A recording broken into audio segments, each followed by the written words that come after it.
Assalamualaikum warahmatullahi wabarakatuh.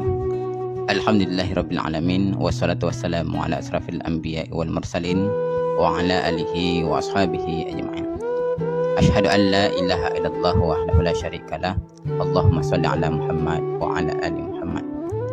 Sahabatku dimanapun berada, pada kesempatan kali ini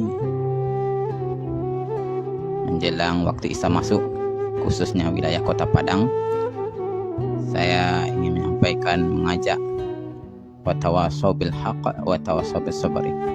Mudah-mudahan apa yang saya sampaikan ini bermanfaat untuk kita semua, terutama bagi saya menyampaikan.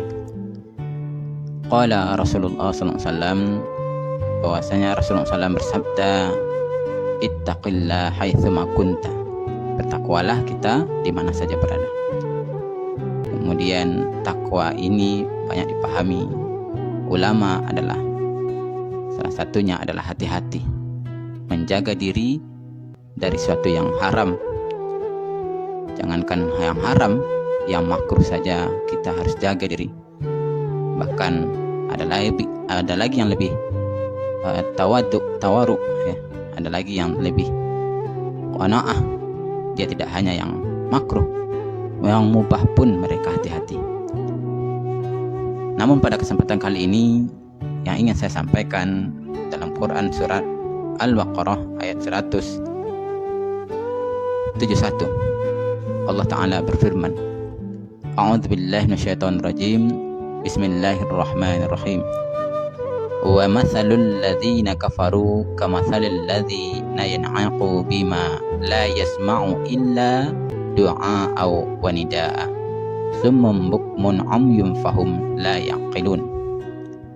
Dan perumpamaan orang-orang yang menyeru pada orang kafir adalah seperti pengembala yang meneriaki binatang yang tidak mendengar, melainkan panggilan dan teriakan mereka itu seperti orang tuli, bisu, buta, maka mereka tidak mengerti. Jadi perumpamaan orang yang mengajak orang-orang kafir pada ketaatan kepada Allah itu bagaikan kita meneriaki orang yang sedang tuli, bisu, dan buta. Mereka tidak mengerti. Artinya apa? Ketika kita tidak memahamkan orang kafir dengan Islam, dimulai dari akidah, berangkat dari keyakinan, langsung pada sesuatu yang berbau syariah, ya, hukum, maka mereka akan menyalahkan Islam, seolah-olah ajaran Islam itu tidak memberikan pengaruh bagi mereka. Karena memang banyak faktor yang menyebabkan ajaran Islam itu mesti berangkat dari akidah, dari keyakinan. Itulah kenapa ajaran Islam ini dalam Islam dianggap dia itu mampu menjadi penebus dosa. Karena apa? Karena bila dia amalkan, itu berangkat dari keyakinan tadi. Seorang pencuri misalnya, ketika dia dengan ikhlas melakukan hukum potong tangan, kemudian dipotong tangannya, maka di akhirat nanti dia tidak dihukum masukkan dalam penjara, dalam neraka. Begitu juga orang yang berzina. Sebagaimana di zaman Nabi dahulu, di zaman para sahabat dahulu, ada seorang wanita yang mengaku dia hamil. Di zaman Nabi Muhammad SAW ada seorang wanita yang mengaku dia hamil. Kemudian Nabi menunggu hingga dia melahirkan. Bahkan setelah itu datang lagi dia, kemudian dia diminta ditunggu oleh Rasulullah SAW hingga dia selesai menyusui. Dan ternyata keyakinan itu mendorong dia untuk tetap menginginkan bagaimana berlaku hukum terhadap zina yang telah dilakukan. Yang akhirnya setelah dia sampai pada waktu yang ditetapkan, dia pun melaksanakan hukum sebagaimana yang idealnya. Artinya apa? Ini dorongan keimanan, keyakinanlah yang kemudian menumbuhkan kesadaran dia untuk melaksanakan perintah Allah. Kemudian ini jugalah yang menjadi sebab kenapa dia digugurkan dosa akhiratnya. Artinya dia tidak dihukumi lagi sebagaimana dosa orang yang dihukum di dunia tapi tidak berhukum dengan hukum Islam. Disinilah penting kita pahami berkaitan betapa keyakinan ini imbasnya luar biasa bagi kehidupan kita di akhirat, tidak hanya di dunia. Dan ini tidak akan didapati, dirasakan oleh seorang yang bukan muslim, dalam hal ini orang kafir, maka kemudian layak kita menyampaikan bahwa seorang yang ketika dia menyampaikan Islam tidak dimulai dengan keyakinan terlebih dahulu kepada orang kafir, maka mereka ibarat bagaikan meneriakkan binatang yang gembala, ya, binatang gembala, orang buta, orang tuli, kemudian orang bisu. Tidak akan pengaruh apa-apa. Masyarakat muslimin, para sahabat dimanapun berada. Berikutnya, maka ketika kita paham kondisi yang demikian, lalu apa sikap kita sebagai muslim? Kita harus berupaya bagaimana menjelaskan Islam tidak hanya dalam bentuk syariat. Syariat itu iya, tapi kemudian kita harus memahamkannya juga dengan keyakinan. Itulah kenapa ketika kita ngaji itu pasti diawali dengan bab akidah, keyakinan. Kenapa kita meyakini Tuhan pencipta, yang mana pencipta itu tidak layak dikatakan pencipta ketika dia diciptakan, dan kita pun tidak akan layak mengatakan sesuatu itu pencipta sementara di saat dia menjadi pencipta dia juga menciptakan dirinya.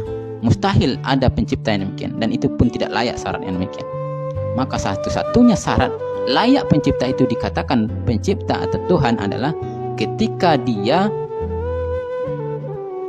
ada tanpa ada yang mengadakan. Itulah membedakan antara khalik dengan makhluk. Ini yang harus kita pahami terkait dengan pencipta. Maka seorang muslim harus yakin yang demikian. Masyarakat muslimin rahimakumullah. Lalu berbicara tentang orang-orang kafir juga, innal ladzina kafaru sawa'un 'alaihim a anzartahum am lam tunzirhum la yu'minun. Khatamallahu 'ala qulubihim wa 'ala sam'ihim wa 'ala absarihim ghishawatun wa lahum 'adzabun 'azim. Bahwa sesungguh sama saja bagi orang kafir itu ketika diberikan peringatan atau tidak diberi peringatan, maka bagi mereka tidak akan beriman. Karena hati mereka telah dicat, ya, telah diberikan tinta yang akan menutupi hatinya. Ini makna kias. Kalau kita pahami adalah semacam bentuk penutup hatinya yang tidak lagi bisa menerima hidayah. Karena sudah berulang kali diingatkan, karena sudah berulang kali sampaikan kebenaran tentang Islam dan Allah Subhanahu wa taala sebagai pencipta, Nabi Muhammad SAW sebagai Rasulullah. Tapi kemudian mereka tidak menerima, disampaikan, dia bilang lagi, sampaikan, kemudian tidak menerima. Dan tentu pelajaran ini juga harus kita pahami sebagai muslim, bahwasanya jangan sampai hati kita seperti orang-orang kafir. Sudah diingatkan berulang kali, sudah disampaikan beberapa kali, kemudian kita tidak mau tahu, seolah-olah apa yang disampaikan itu hanya sekedar kata-kata biasa, padahal itu adalah firman Allah, peringatan yang disampaikan oleh Allah Subhanahu wa taala. Ingatlah wahai saudaraku, ibarat seorang muazin. Ketika seorang muazin azan, kemudian dia menyerukan panggilan pada waktu tertentu. Sesungguhnya yang menyerukan azan, yang memerintahkan azan, bacaan azan itu bukanlah keinginan dia, tapi adalah dasar perintah Allah Subhanahu wa taala. Artinya apa? Seandainya kita tidak mengikuti, memenuhi panggilan azan tadi, maka sama artinya kita tidak memenuhi panggilan Allah. Karena yang menetapkan seruan azan, menetapkan waktu-waktu tertentu azan, untuk azan tersebut itu Allah yang tetapkan. Maka disinilah kemudian kita harus berpikir bahwasanya andai saja kita sudah sampaikan Islam, sudah diingatkan Islam, kemudian kita tidak menerima panggilan itu, kita tidak mau tahu, tidak mau mengambil hidayah dari Allah, ya, dengan alasan saya belum dapat hidayah seperti apa yang kita maksud, maka disinilah kemudian kita harus bersikap, dan Allah layak ketika nanti di akhirat kita dijebloskan ke dalam nerakanya. Na'udzubillah tsumma na'udzubillah. Jangan sampai seperti ini. Dan ini hanya terjadi bagi orang-orang kafir yang ketika dia mati masih dalam kondisi kekafiran. Tapi ketika mereka tidak mati dalam kondisi kekafiran, maka Allah insya Allah akan menerima taubat mereka. Fa'tabiru liyaulil absar la'anakum turhamun. Assalamualaikum warahmatullahi wabarakatuh.